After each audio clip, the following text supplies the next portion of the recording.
Imagine, if you will, a world fallen into chaos in the ruins of a great empire. All around, vicious invaders seek to overrun and conquer its remaining inhabitants.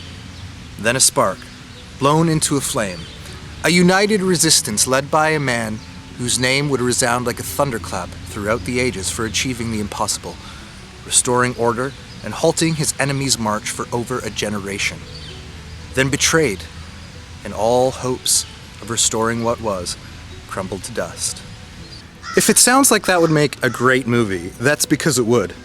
Which makes it even more puzzling how Hollywood always seems to run a bungle in the jungle every time it tries to cover the King Arthur legend, with the exception of John Boorman's Excalibur, of course. But the vision I've just described actually reflects more the historical reality of Arthur than anything Hollywood has ever tried. So today on Totally Awesome History, Arthur, the man who wasn't king.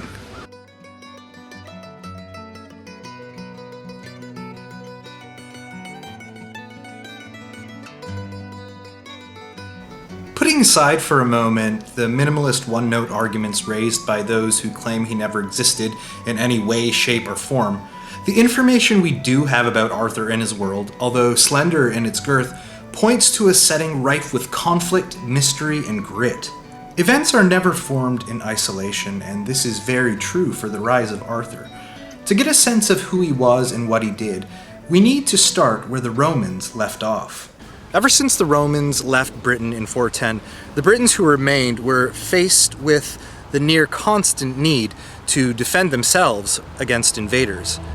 And to be clear, when we refer to the Britons of the period, these included the native Celts, as well as those of Roman ancestry who had settled there and even interbred, and who are referred to as the Romano-British. In a source known as the Gallic Chronicle of 452, we read that in 409, just as the Britons were ousting what remained of Roman officialdom, the Britons were devastated by an incursion of the Saxons. Some wrote to the Emperor Honorius for help, but were told that in response, Honorius wrote letters to the cities of Britain, bidding them to take precautions on their own behalf. They were pressed by the Angles, Jutes, and Saxons to the south and east, the Irish to the west, and the Scots and Picts to the north. As this happened, the free flow of trade inevitably began to dry up, and the urban centers, which served as the loci of power during the Roman period, were steadily abandoned in favor of smaller rural kingdoms. Some cities like Rochester, Chester, and Bath held on a much smaller scale, mostly as trading centers for various lengths of time, but by 600, rule by kings in rural strongholds was the norm. Essentially, the tribalism that had existed before the Romans had arrived, and never fully left, began to reassert itself. A figure named Vortigern became king of the kingdom of Powys, and by 429 had been able to put down several civil wars and assume the mantle of high king of sorts, or as one of our sources calls him, the superb tyrant. But when the Scots and Picts came a-knockin' from the north, he made some lousy deals with the Saxons, giving them land in exchange for their help in fighting them off. They did help him, and the Scots and the Picts did go home, but the Saxons then betrayed Vortigern, and war followed. And we're told that in 440 that the Britons, lost to the Romans, yield to the power of the Saxons. On top of this, poor harvests, plague, and famine caused thousands of British warriors and their families to emigrate to what we call today Brittany. Things seemed dire indeed for Vortigern and the Britons who remained. Vortigern's son, Vortimer, was able to successfully mount a resistance for a little while, but was soon killed in battle. And then, as if to add insult to injury, Hengest, the leader of the Saxons, invited 300 of Vortigern's nobles to a feast. When they got there, he had them all slaughtered. Vortigern died soon after, around 460, a broken man. Britain too seemed broken. All of Celtic Britain might have been lost at that point, had it not been for a man who many see as Arthur's predecessor, and who Geoffrey of Monmouth names as his uncle. A man who was descended from Romans, and a man named Ambrosius Aurelianus. Gildas, A British clergyman writing in roughly 535 to 540 tells us how those who remained flocked to Ambrosius's banner to mount a last-ditch resistance under what remained of the Romano-British nobility. A remnant, to whom wretched citizens flock from different places on every side, as eagerly as a hive of bees when a storm is threatening, praying at the same time unto him with their whole heart, that they should not be utterly destroyed, take up arms and challenge their victors to battle under Ambrosius Aurelianus. To these men, by the Lord's favor, there came victory. No one really knows what happened to Ambrosius, but the culmination of the resistance that he started happened around 495 at the Battle of Mount Badon. It was there that the Britons were able to defeat the Saxons so soundly that it halted the Saxon advance for over a generation.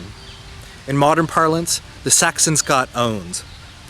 And in later sources, when the leader of the Britons at Badon is named, his name is Arthur. A 9th century writer called Nennius, who claims to have heaped together other records that others had rejected in their works, tells us that Arthur fought 12 harrowing battles, the 12th being Badon.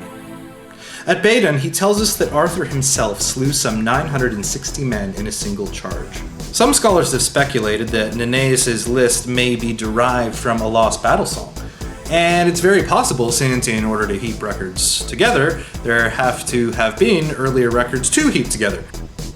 Intriguingly, he also tells us that Arthur was not a king, but rather a dux bellorum, or duke of battles. Since this was about as senior as you could get in terms of military command, Arthur would have had to have had at least some royal blood, or else been named directly as Ambrosius's successor. Otherwise, the kings fighting with him wouldn't have accepted his command. What's more, an early Welsh battle poem that is thought to have originated in the 5th century and is called the Elegy for Geraint speaks of a battle at Longborth, or Portchester. Its primary subject is a Dumnonian prince named Geraint, who would later become known as one of Arthur's knights. Of Arthur, it says, "In Longborth I saw Arthur's heroes who cut with steel, the emperor, ruler of our labor."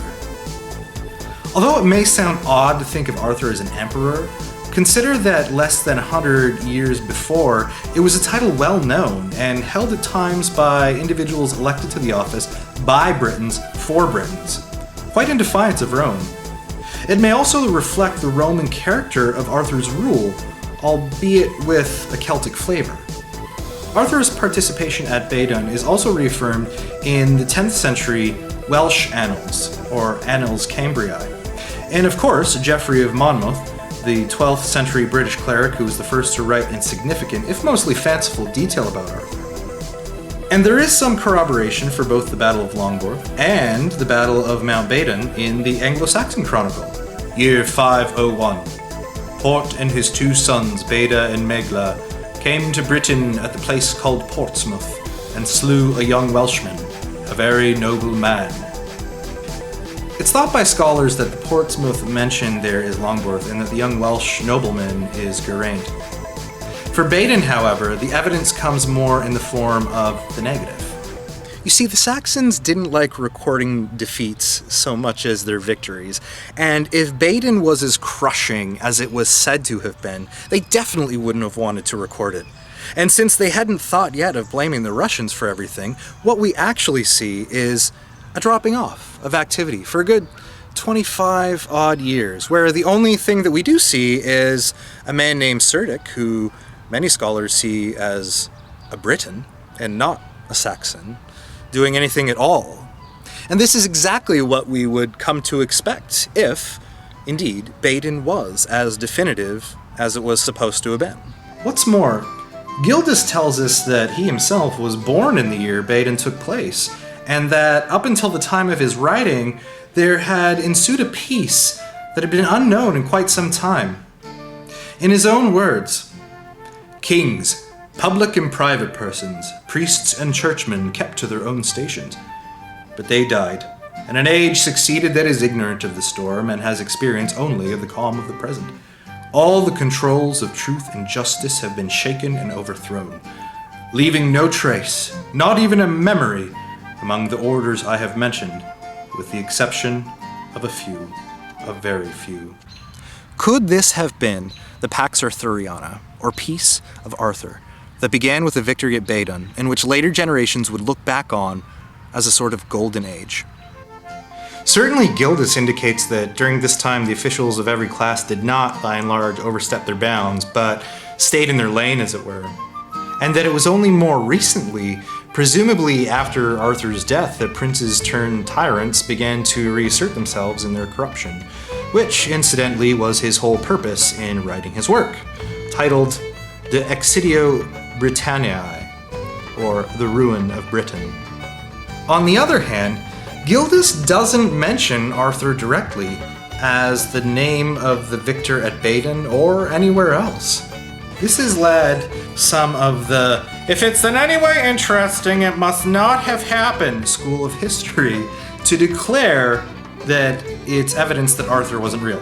To which we can easily say, A, Gildas only names Ambrosius Aurelianus and the princes he is condemning by name, whereas everyone else receives a sort of epithet or play on words. In one case, he refers to King Cuniglas as the charioteer of the Bear's stronghold, and bear in Welsh is Arth. B, he wasn't writing a history, more a rant about how life in his time had become so shitty. And C, it is quite plausible that he didn't feel the need to identify Arthur, since everyone would have known he was the victor at Badon anyway. As one scholar has noted, it would have been like a Victorian historian going out of his way to declare that it was Wellington who was the victor at Waterloo, something that would have been common knowledge. And these same debunkers also assert that any reference to Arthur must have been a later addition and is therefore void. But they don't treat anyone else in the texts the same way. And while it's true that many of the names and dates were not exactly as precise as we would like them to be when they were written down centuries later, and it's true that Arthur probably didn't kill 960 men on his own at Badon, to say that he never existed? That just betrays a modern historiographical bias. It also indicates a lack of awareness regarding the nature of how knowledge can be transmitted rather accurately for centuries in oral cultures. As much as our memories suck, those of traditional oral storytellers and teachers were masterfully developed. Highly trained bards would have preserved such knowledge in the form of ballads, poems, elegies, and the like. While there are countless examples from around the world, one need only look to the best-known examples, such as the Trojan War, or the Palace of Knossos, or the discovery of the Viking settlement at Lanzo Meadows, all of which were scoffed at as being made up by those who finally wrote them down, before archaeology proved that they did indeed have a basis in truth. There's also the fact that while Artorius was a relatively common Roman name, it was very rare in Britain before 500. But after that, we start seeing it used more and more for princes, right up until around 650, when it stops being used until centuries later. And we can't forget the Gododin. Written around 600, the Gododin praises a British warrior in their fight against the Angles in northern Britain. It says, "He fought with valor, but he was not Arthur." In a warrior society, such as that which existed in Dark Age Britain, it makes sense that the name belonging to the leader who so soundly defeated the Saxons at Badon would become one that would be favored by kings to bestow upon their sons. The truth is, no matter how greatly some scholars want to wish him away, on balance there is sufficient evidence to say that Arthur, or someone identified as Arthur, existed and halted the Saxon advance. But what can we see when we look at the figure of Arthur and the world around him? After the Romans left, and in the face of invaders from all sides, the Britons began referring to themselves as Cambrogi, which means fellow countrymen in the language they would have spoken, Brythonic. Today, Welsh, Cornish, and Breton are the only surviving descendants of that language. On the battlefield, it is generally accepted that Arthur's force of Cambrogi would have consisted primarily of cavalry. Early Welsh poetry sings of mounted warriors adorned with scarlet plumes and wielding swords fighting an English infantry carrying spears. Indeed, the Celts were well known for hundreds of years for their skill of fighting on horseback, and had even been co-opted into the Roman army as cavalrymen. It's also been suggested by some scholars that Arthur's court was a mobile one. The economy at the time would have been a subsistence economy, which means that it wouldn't have been able to support a single capital.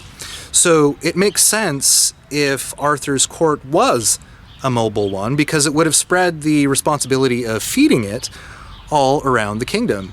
It also would have led to a more uniform distribution of justice, and for his subjects to actually see their king or emperor or whatever he was.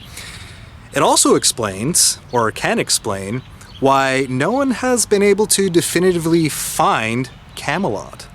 Aside from being the Duke of Battles, when Arthur is identified as king or emperor, Dumnonia is usually chosen as his base of operations, but there is no consensus on this. Wherever his actual territory was, though, it had to be in Western Britain-held territory. As anyone who may have traveled with Arthur's court, assuming that's what happened, they would have seen some marvelous and magical things. In such a time of turmoil and transition, they would have seen Roman ruins and toppled gods, sacred groves, magic springs, standing stones juxtaposed with Christian churches, wooden forts and feasting halls, hill forts and earthen ramparts, and the British forests in their primeval grandeur.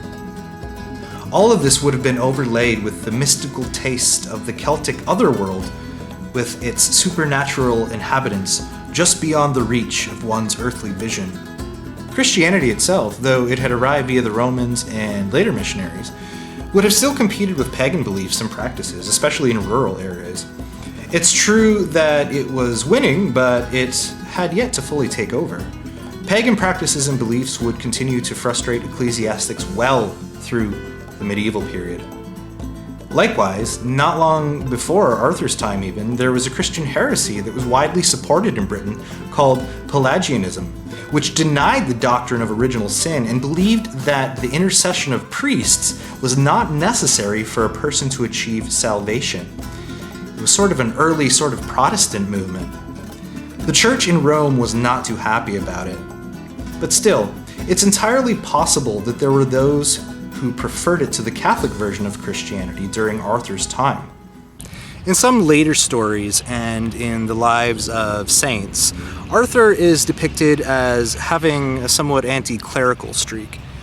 But for warlords of his time, it would have been relatively normal to confiscate church treasures in order to fund their wars.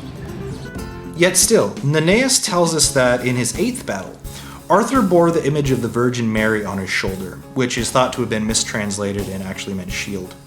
While the Welsh chronicles say that he bore the cross of Jesus Christ on his shoulder/shield at Badon. So was Arthur a Christian? Probably, but really we can only speculate. Certainly later writers wanted to claim him as one of their own.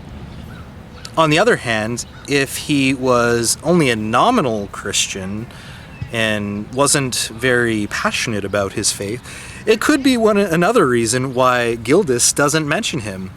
Perhaps Gildas admired him for his achievements, but didn't want to praise him too much because of his lukewarm faith. One thing we can say with a bit more confidence is that Arthur's peace would have more than likely involved some sort of attempt to reinstitute at least some Roman institutions. Whether he was fully Celtic or Romano-British, the Roman ideals of offices and order would have been one of the few things still around in living memory that could have given shape to the chaos that had come to post-Roman Britain. As we've seen, Gildas mentions a time before the present calamities where the tyrants and the army did not overstep their bounds as they were during the time of his writing. He also uses the titles of Roman offices with such precision that it implies that they were being used in precisely the same way that the Romans had used them. Post-Roman architecture in the 5th and 6th centuries also indicates that the Britons were still very much influenced by Roman practices. It's true that during this period builders used non-Roman techniques, using timber, but they were built in a Roman style and using Roman measurements. This can lead us to conclude quite handily that the process of de-Romanization was by no means complete during Arthur's time. What we get then is a picture of a few decades where an attempt was made to bring back what worked in terms of Roman values and institutions, but under Celtic terms. A last stand, as it were, against the Anglo-Saxon invasions that were to come. Nothing is directly known about Arthur himself. However, we can make some compelling inferences. To begin with, he must have possessed some incredible leadership qualities. He was able to hold his empire together and prevent civil wars in a time when the regional chieftains and kings must have been itching for them. These were men who had known no other trade but war. They certainly weren't going to exchange their swords for plowshares anytime soon, but somehow Arthur's personal prestige must have been so great that it at least made them think twice before kicking things off. Later notions of chivalry didn't come until the late Middle Ages, but maintaining a strong sense of fellowship and loyalty that would have been necessary for a high king or commander over other leaders is something that, in a certain light, could represent the prototype of the Round Table. Again, this is only speculation, but it certainly is tantalizing. It would also explain the phrase Arthur's heroes and the elegy for Geraint. Arthur may have been a man of two worlds. If he was a Romanized Celt, like other British elites at the time, he would have favored fine Roman wares as prestige symbols. And if he could get his hands on some, he would have worn something approximating late Roman cavalry armor, scale mail or chainmail being the most obvious choices.